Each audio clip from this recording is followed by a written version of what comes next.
Hello, welcome back to the workshop and the old XT. Let's get stuck in. So last time I was on about trying to fit the new ignition barrel by reusing the plug off the old one, and I think that's possible. These pins then have got well, I'll just take one out and I'll show you how they work. There. So when they're installed, see, they're in there quite tight. They're in there tight because there's a little pokey uppy bit here, so when they push in they click into place. But that little tag, see there on this one, that little tag there, I've bent it down on this one.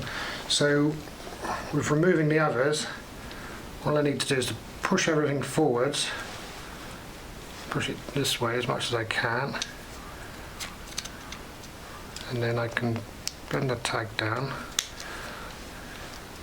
and pull it out.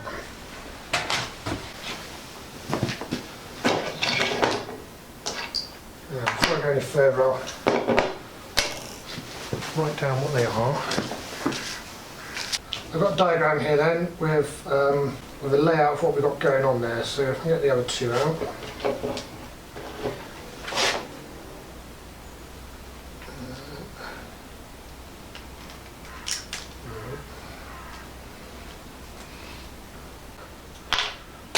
Right, so it's liberated the plug, or rather most of it, the plastic housing. So I've got a multimeter here, and I'm going to set it to continuity, which means that it will beep if there's a connection between the two probes. I should be able to work out what's what. So we're currently in the off position.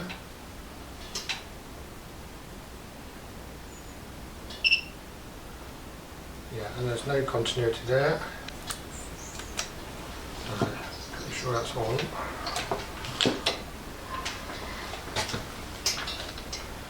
And the tweak red is main powering.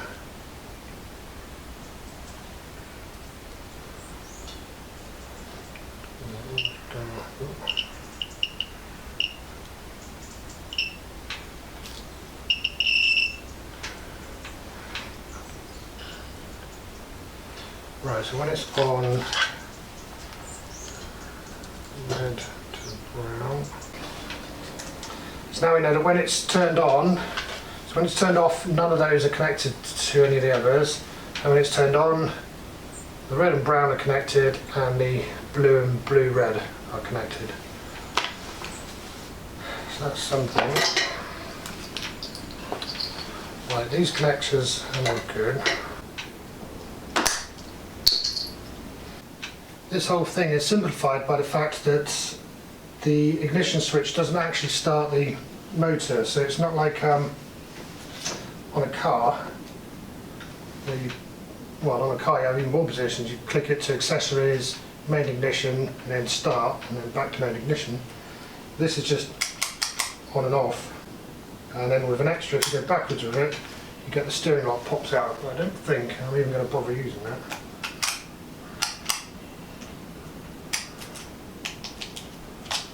Okay, so let's test these.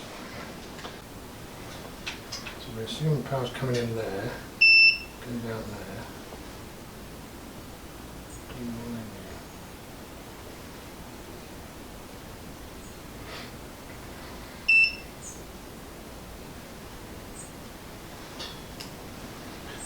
Down switch is it? So metering out the wires was inconclusive. I think the easiest thing to do would be to have a look in here and see what's what.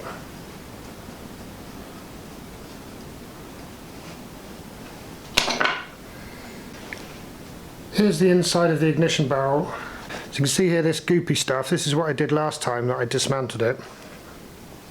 So I stripped it down, and these copper contacts had gone green and horrible, and that's that's why it wasn't working properly.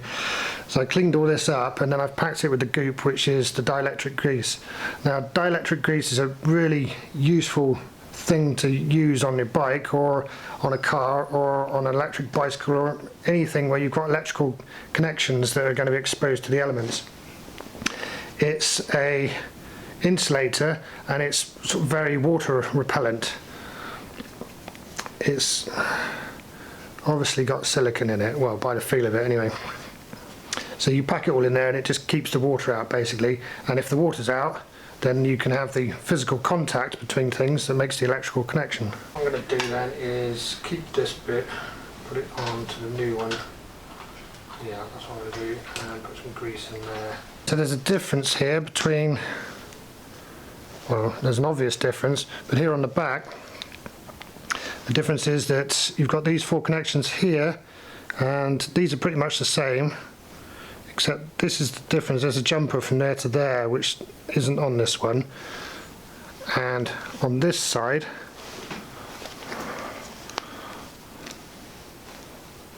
so those 2 bits are equivalent to that and that, but that bit is missing. So that's difference enough that I'm going to keep the old one. Now where I thought it was worn out, here on the base, isn't actually too bad. In fact, yeah, there's no, I can't feel any wear on that. So all the wear then is on the actual copper contacts that push down on this bit. So that means I'm going to use the old tracks on the new barrel. I reckon that'll fit in. What it does mean is that it was kind of redundant taking these out of the plug, because I can actually reuse these wires now, but on the upside it does give me the opportunity to clean them up because there is corrosion on that one. So yes, a little white brush.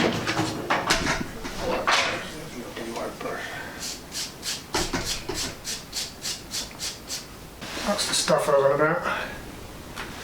I'm just putting a little bit on because I don't want to gum up the mechanism or anything. I just want to repel any moisture that makes it in that far.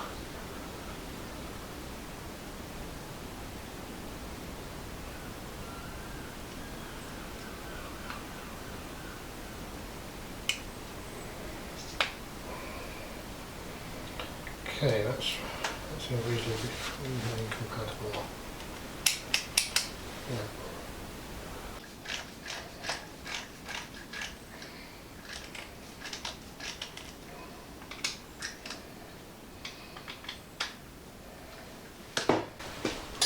Make sure the electrical connection does what it used to do.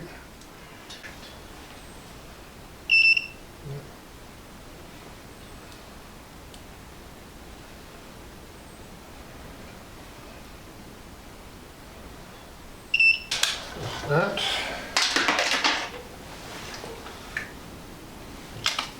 So now I just need to clean these up and put them back where they came from.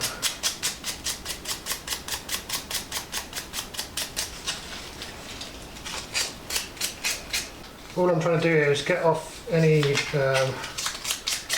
oxidisation of the brass bits here. And we'll do this. So if I'm careful, I should be able to lift up these tiny little tags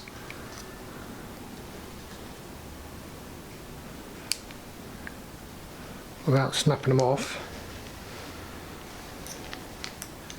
Then all these pins will just plug straight back in again, and they'll even locate properly. So I just scrape out any crap, and I'm going to repack it with grease. God, that's a horrible start. Right, so I'm going to cut my little map there. Losing there.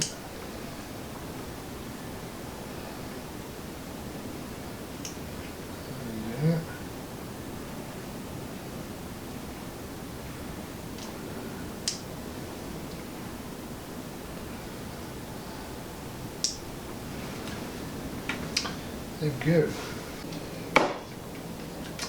Cool. That should be able to get back on there. Plug that in there. Get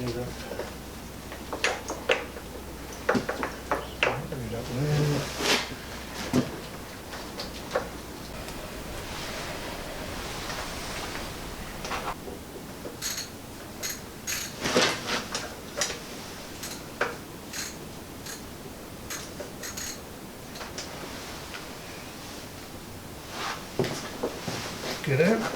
What I'm going to do now then is, rather than look up the wiring diagrams, because like I say, I'm not sure what bike this loom came from. I actually had to replace the whole loom with this because when I got this bike, the loom had melted. The guy had converted it from the original kickstart by putting the electric start engine in it, but he hadn't upgraded the loom. He just sort of bodged it together. Weirdly enough, there was a start button on the side here. It all melted and it was just a mess. I had to just ditch it all and put in a new loom. Anyway, rather than try and work out, even if I found out what loom that was, this is probably original to the, or maybe it isn't, I don't know. So what I'm going to do then, what I'm trying to say is, I'm going to look inside here and trace the wires, a bit like I did on the ignition barrel just then.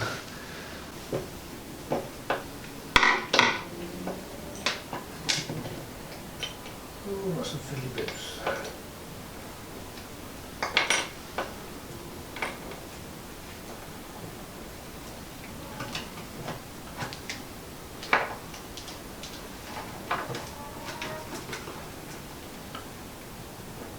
You can see already black and pink for the horn. I'll draw that out.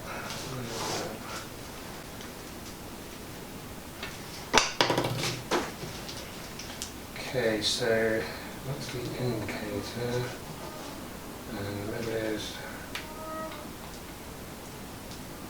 Put that to one side.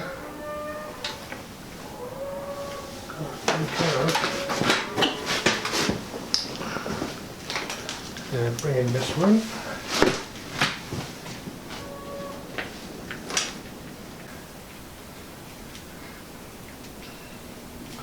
So in the lighting department then we've got, so this is for the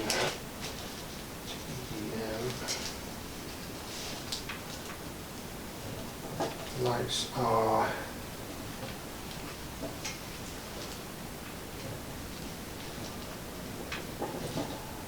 red, yellow,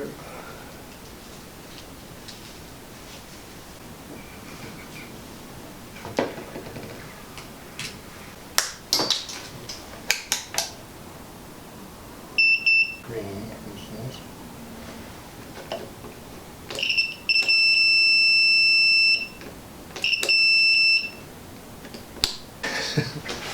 We're getting somewhere. So these three, they're all for the indicator basically. So it's power in the middle, and then dark green and brown for left and right. Cool, so that's them sorted. It's making a little bit more sense, and I think, yes, it's feeling more durable. This is the original, and I want to use this plug, but there's no point taking these tags out because I don't have any like that. So yeah, I'm going to cut these.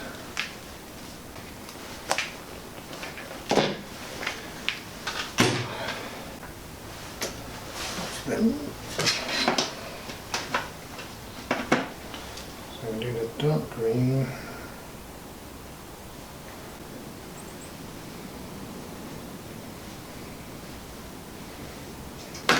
What I'll do now then is try and mount it on the bike. This is just to stop it flapping about while I'm testing.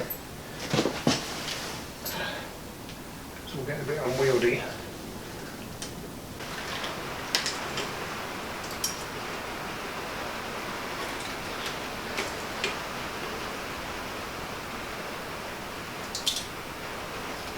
Let's test what we've got then. So we turn on the ignition. The ignition's on, so it should have indicators.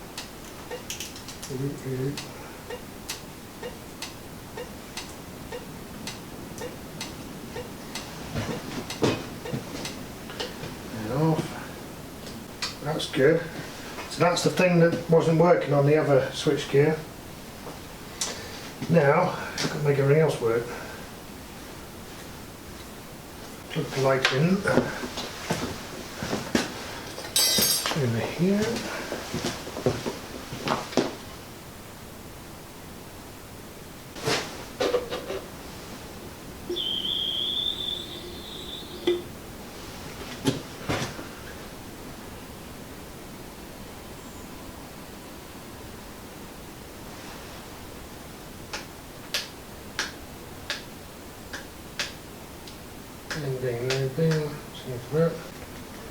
You've got a flasher, never had that before.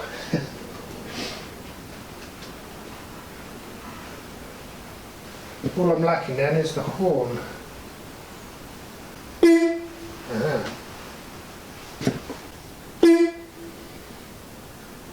Excellent.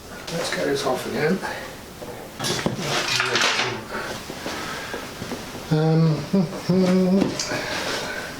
I've got a soldering iron in here.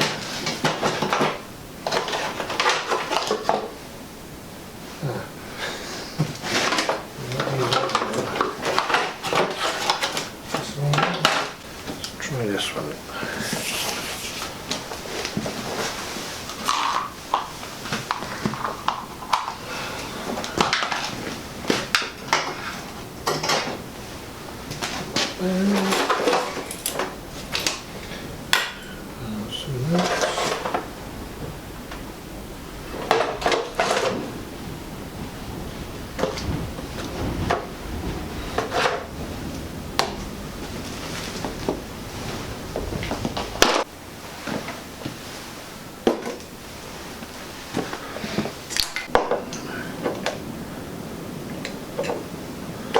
I got some flux.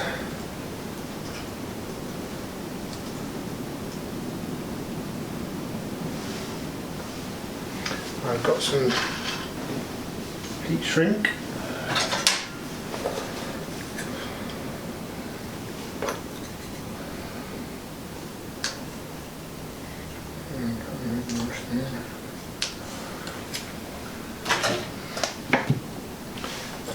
And I've got some solder. What I'm aiming for is a kind of a long splice, but obviously it won't actually splice because I'm going to tin it with solder.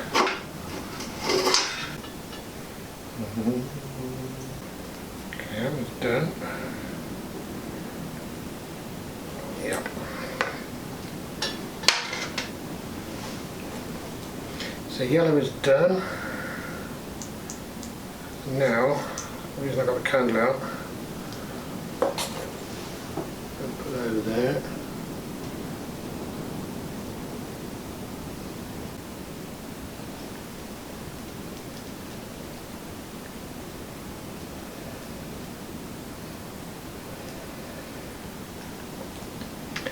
Right, one.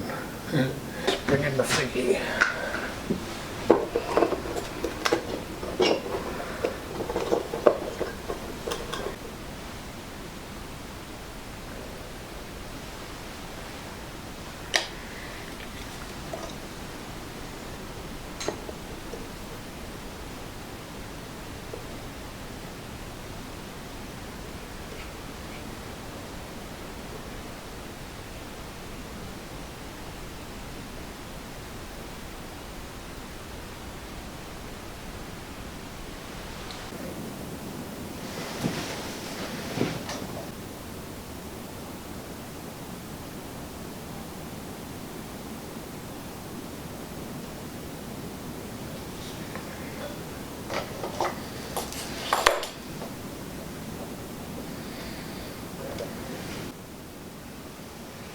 Cool.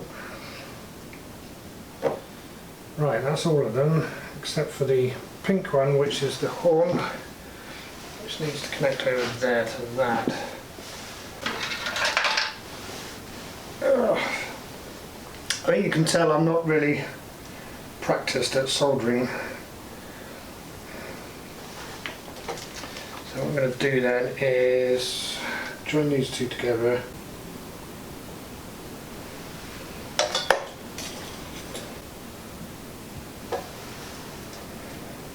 Now I can feed this bit down here, hopefully.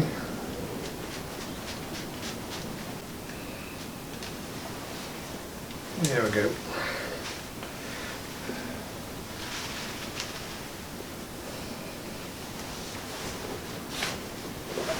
That's good. And I can cut that off just there.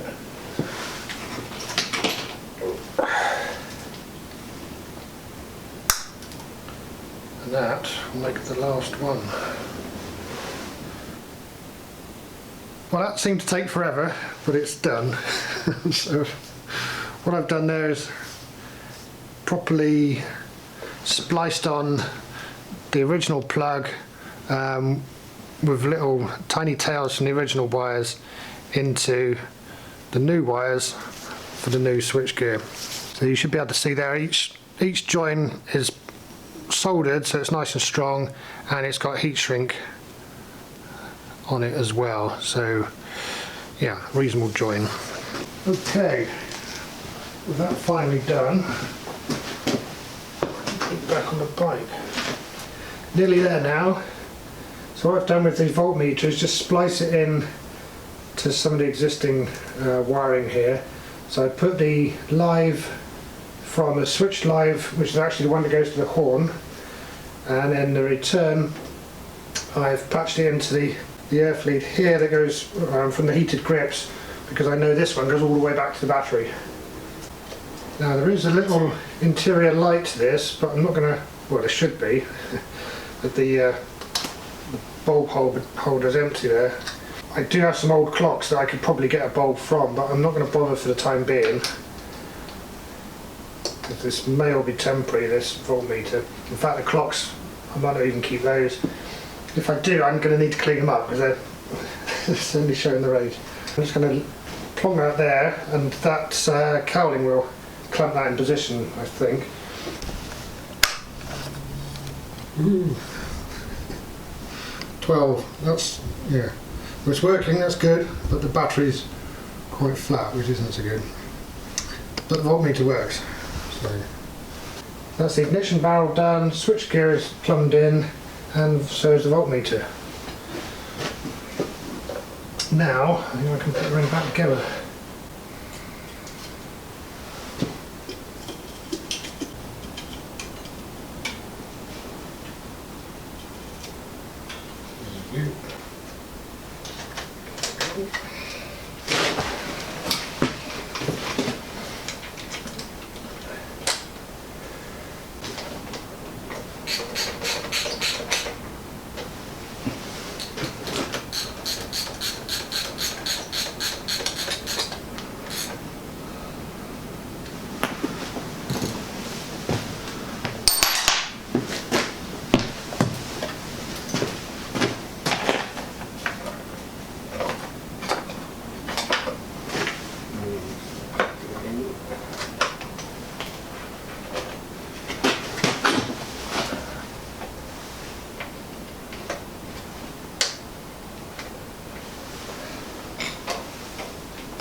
Cool.